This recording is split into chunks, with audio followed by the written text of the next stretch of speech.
The member from Huron-Bruce. Thank you very much, Mr. Speaker. My question is for the Minister of Environment and Climate Change. Speaker, today we learned from the Ontario Chamber of Commerce that they have some very serious concerns about the Liberal cap-and-trade tax scheme, a system that we have yet to hear any details about. The Ontario Chamber specifically mentioned that the government has yet to release any economic analysis of their cap-and-trade tax, and that businesses across Ontario remain completely in the dark about plans for revenue and carbon credits.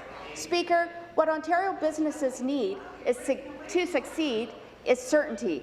Yet your government, the Liberal government, is rushing into its introduction in time for the Paris photo op. Mr. Speaker, when will the minister listen to the Ontario Chamber and the greater business community and address the concerns outlined in this report? Thank you. Minister of the Environment and Climate Change. So, Mr. Speaker, I would like to read from the Chamber of Commerce report. It's very insightful. Among strategies that reduce greenhouse gas emissions, businesses prefer market-based approaches that put a price on carbon, such as a cap-and-trade system. In contrast to the strict regulatory approach that denies business flexibility and innovation. Mr. Harper and your leader stand with the following position. We're proceeding with a sector-by-sector regulatory approach. Mr. Speaker, the Government of Ontario and the Liberal Party stands with business opposed to a job-killing regulatory regime, which Preston Manning and Jean Charest say will restrain the economy by 3.7% GDP growth. When will the member stand up against Mr. Brown and the member for Simcoe North and Mr. Harper, the Prime Minister of this country, and fight the regulations that business doesn't want and work with this government to Be seated, please. Be seated, please. Order. Supplementary. I think we've just, Speaker, we've just seen a new revenue tool for this government. They should be taxing hot air. But back to the minister. I'm going to ask for temperate language, please.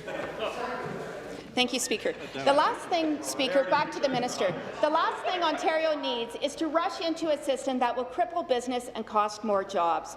In California, the government took 7 years to design their program, and in Quebec, it took 5 years to come up with their tax and cap-and-trade tax scheme. However, this government is steamrolling ahead with plans to announce Ontario's cap-and-trade details in just 7 months after the 2015 budget.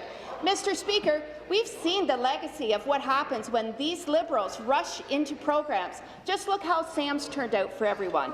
Mr. Speaker, businesses need to know what to expect. They need to know how to plan accordingly. Will the minister commit to publicly releasing an economic analysis of the cap-and-trade scheme before Paris? Thank you. Minister of the Environment. Mr. Speaker, that's a rather passing strange comment for the member opposite. We've been at this for years. We passed legislation back in 2008 that involved years of consultation. We've been meeting with business on a weekly basis, Mr. Speaker, and we're in the middle. We're in the middle of a multi-year consultation that goes on for. The member from Huron-Bruce, second time. You ask the question, listen to the answer. So, we've been working with business on a weekly basis, but I'm confused, Mr. Speaker, by the member's office's questions. Business has said they don't want a regulatory sector-by-sector approach, which the leader of her party and the Prime Minister believe in. Met Preston Manning, Jean Charest, Chris Reagan, the entire Eco-Fiscal Commission. As a matter of fact, Citibank of the U.S. major study on cap-and-trade shows that you would lose 3.7% of GDP growth over the next 5 years. With a cap-and-trade system, you see net new growth, Mr. Thank you.